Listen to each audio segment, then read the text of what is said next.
So you met someone great and you want to get them on your team. They're like an A player and they've got the potential to drive your team results. Only problem is they already have a job and they're not looking to make a change.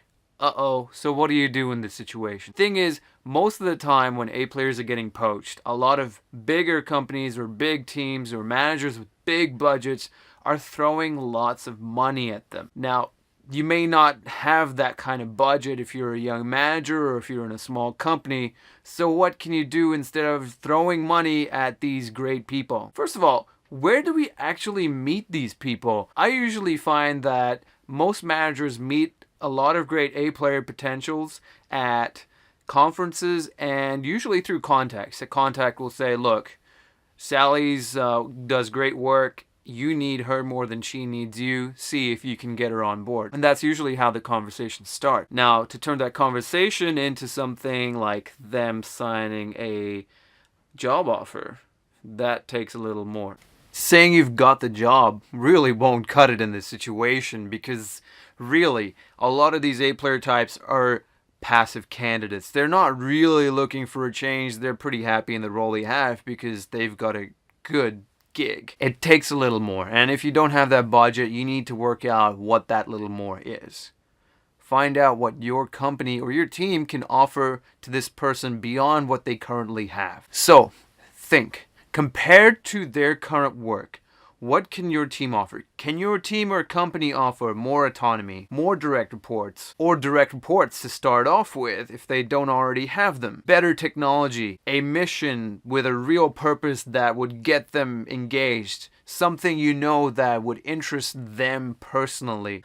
Once you've figured out what is important to them, you then need to work out who's involved in their decision. It's usually a spouse. You need to get the spouse involved early on. The third thing you can do, other than figuring out what this person values and who is going to be involved and getting them involved, is getting very clear about the role and its duties. So you really need to highlight where they'll be adding value to your team and company through their role. It can be as simple as getting out a role description and saying you'll be doing this job, this job, this job, and this will really add that next level value to our team. And of course, you get these little perks and your spouse can agree with you that this is the right step for your career. You're going to get paid the same as before. You really have to sell a vision here. Do they understand why your team matters? Why your company matters? And are they in some way aligned to your mission? It sounds like a lot of work, but it's not going to be as vague a response from them if you just say, if we make an offer, will you accept?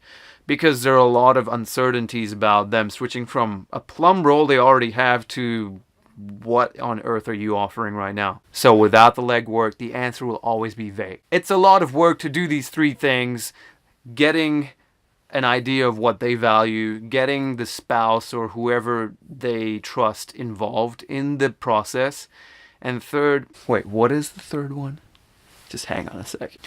Oh yes, it's actually really important. Get clear about the role and the duties and show how their job, the specific tasks they do, add next level value to the team. Why you gotta do this? Because more than likely you need them more than they need you. I'm talking about the A players, by the way. Hope this helps.